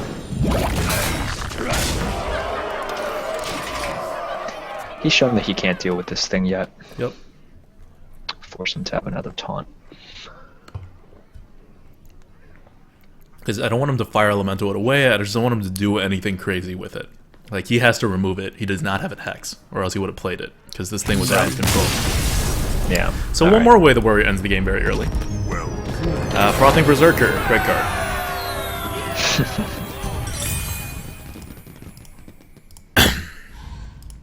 We trek onwards. Yep. It's also why I wanted to save the Berserker a bit to play it at a better spot, because it can win you the game. It is a win condition. Yeah, yeah. It's like a cult master in that way, Yep. where, yeah, you drop on an empty board and nothing happens. Nothing real. You definitely don't want to drop on a completely empty board. The fact that we had a weapon on us was good, but the Razor Fen was definitely the right move there. Mm-hmm. Mm-hmm.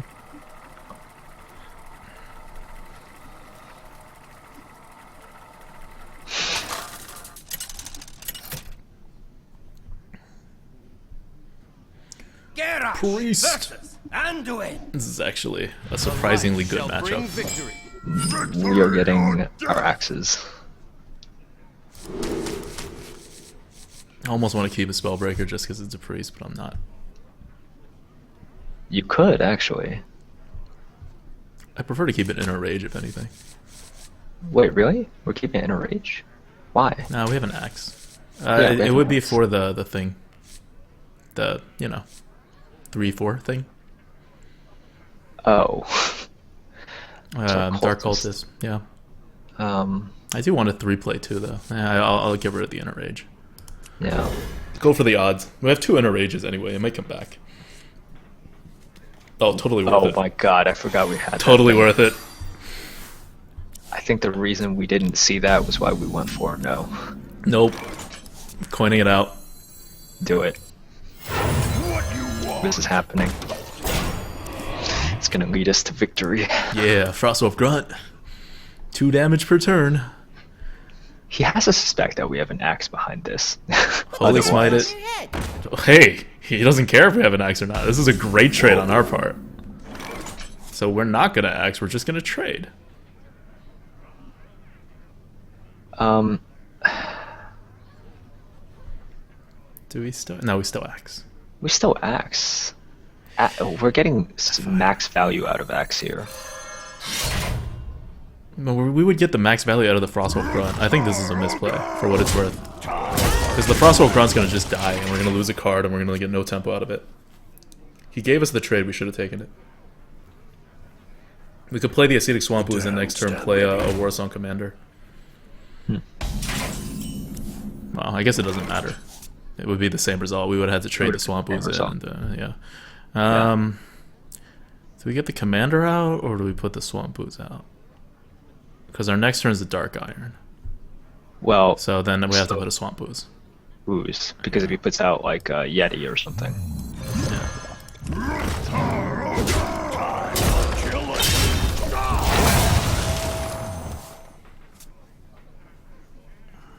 Well, we're ahead on the board, but we used up our axe. We have a good curve going, and all three of our things are 4 damage.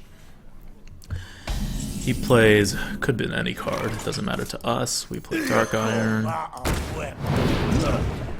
We are playing the Priest on board, which is not what you want to do with a Priest. It's good that we're controlling the board, but he's going to get control of the board around turn 8 no matter what we do. Yeah. You gotta be kidding me! I actually need to do some damage. Oh, that's useful. Is it? I think it is. Otherwise, it's just going to eat us up, and what do we do? Get some face damage? Because he's not going to be... He has no spell he can play. It would be 2 health. He would have to heal it up again. Yeah, and then what are we going to do? Play an Archmage and then make the trade. We're basically giving him a card. Just to get 4 damage to the face? No, to get the tempo.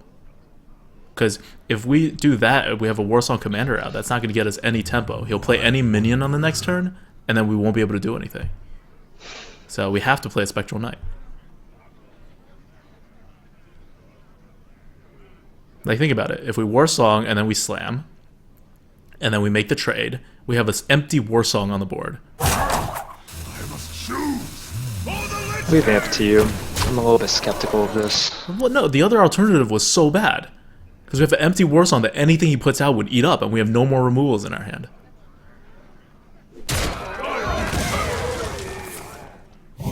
Okay, fine.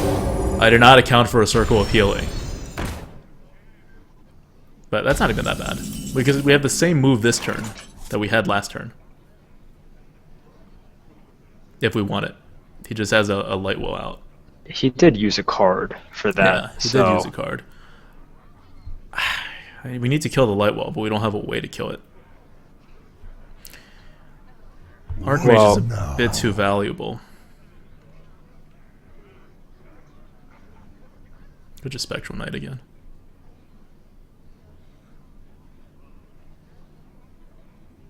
No, this time there's a Light Well, it's going to heal him up. This Light Well needs to go. Light Well is the one that needs to go?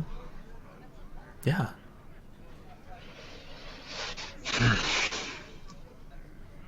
Because we have nothing menacing that we could drop on the board anyway.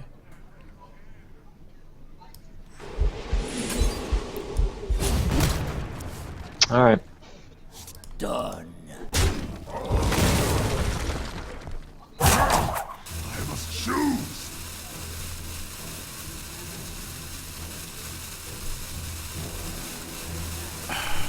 Battle Rage.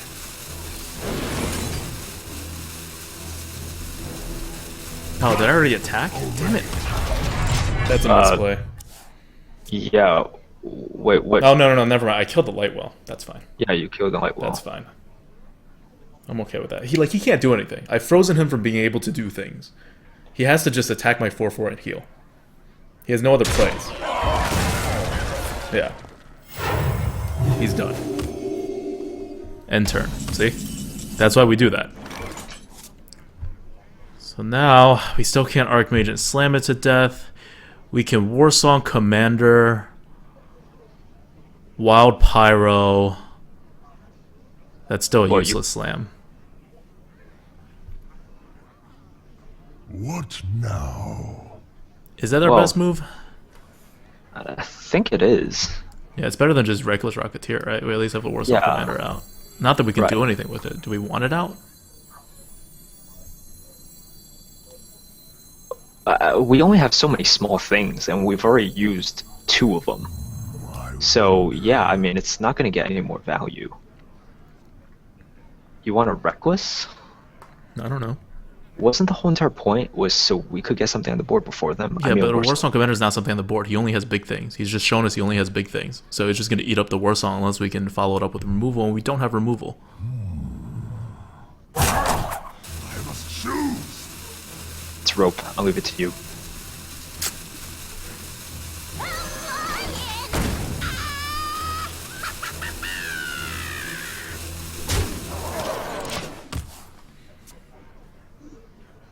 So it doesn't matter if he kills the Reckless.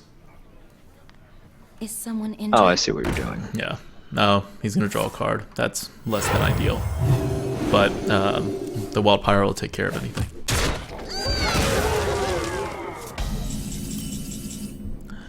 So we Wild Pyro, we slam. Right? That'll just And we kill wipe the silence. board. What do we silence?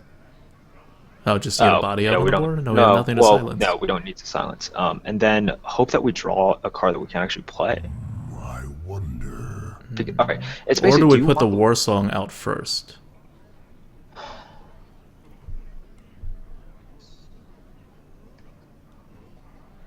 It's basically, do you want the guarantee of a war song, or do you want the chance to draw something that is better? Or is Yeah, an no, you're empty right. spot- You're right. You're right. We Wild Pyro and we slam, and then we wait to draw something, because it's just 3 damage to the face. That's all the War Song does. Yeah, And it takes damage. That's it. Do you like to play with fire?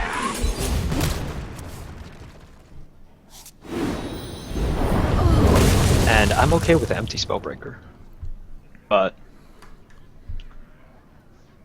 well, against the priest, Spellbreaker is pretty good. Yeah, I kind of want a Spellbreaker. We're getting down to it. I'm going to play with Yeah. the War Song now, because we have a board. Alright. Yeah, yeah. Okay. Just waiting for the Shadow Madness.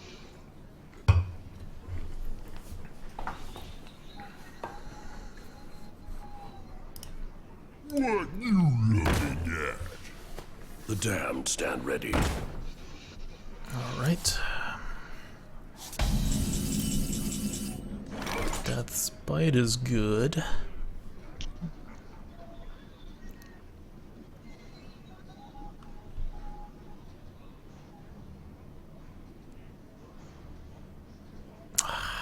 This War Song's gonna get eaten. It is. There's no way around it. What now?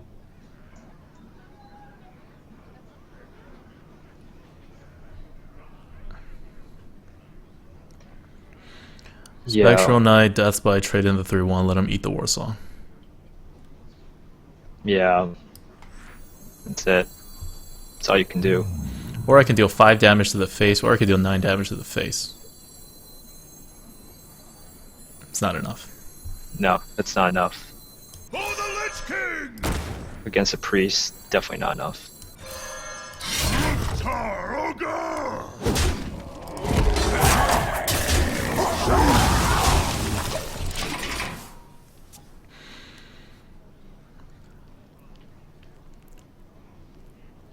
He can choose to kill himself on my 4th to 6, but it doesn't do anything because he has nothing that deals 3 damage. We are not actually down on cards, but we will be because he's definitely going to get more card advantage. Right.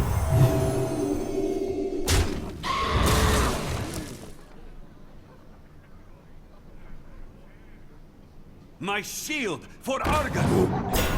Yeah. Someone's getting spell broken. Or Gagic's and Cleave. We need Cleave to... No, I need to play the Spellbreaker. I don't want anyone getting more health.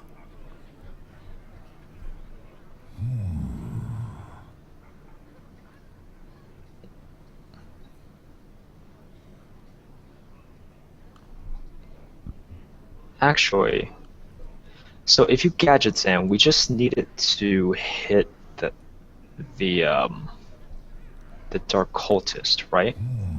Why? No, it still doesn't work. It doesn't work out that great.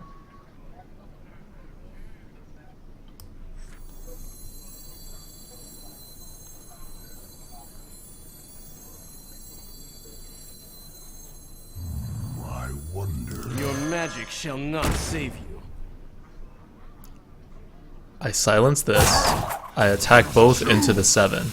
So I attack both into the 7 first. For Kel Bazaar! Okay. For Kel Bazaar! Your magic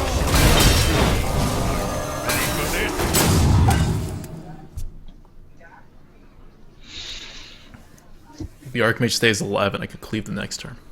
Yeah.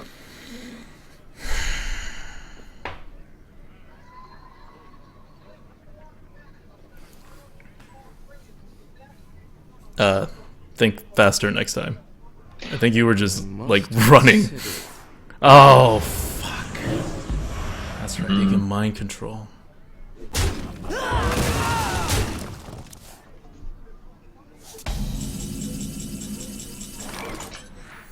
I got the best deals anywhere.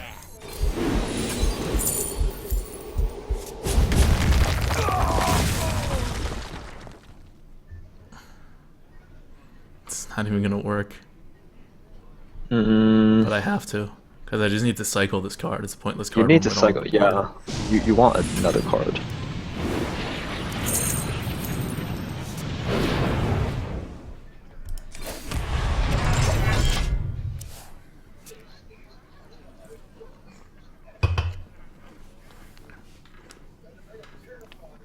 To Northrend!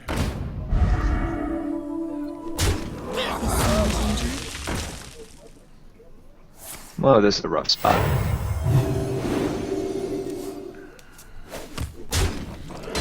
Yeah, we're done.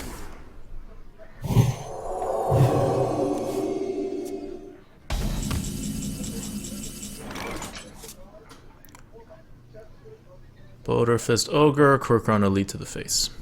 What you Lord Chief for House Green!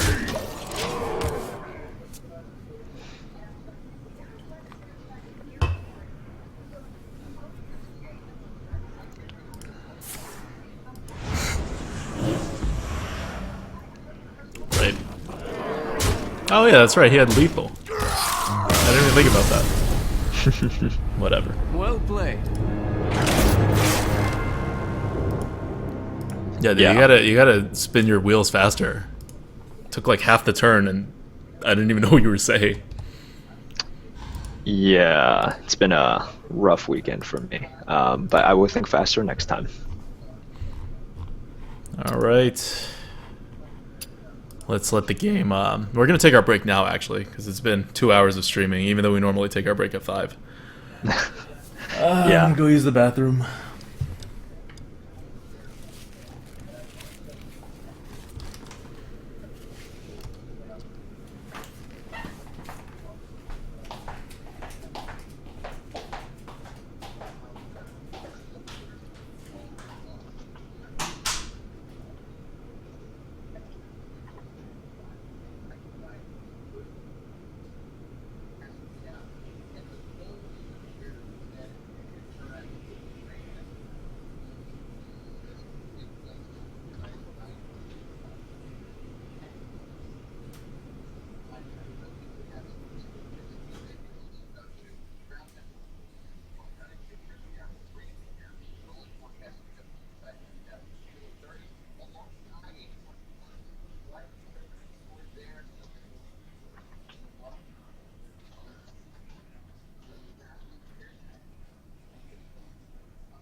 All right. I think How's, these yeah. bathroom breaks are very detrimental for our stream. We just lost 50 viewers. Hey, we have 50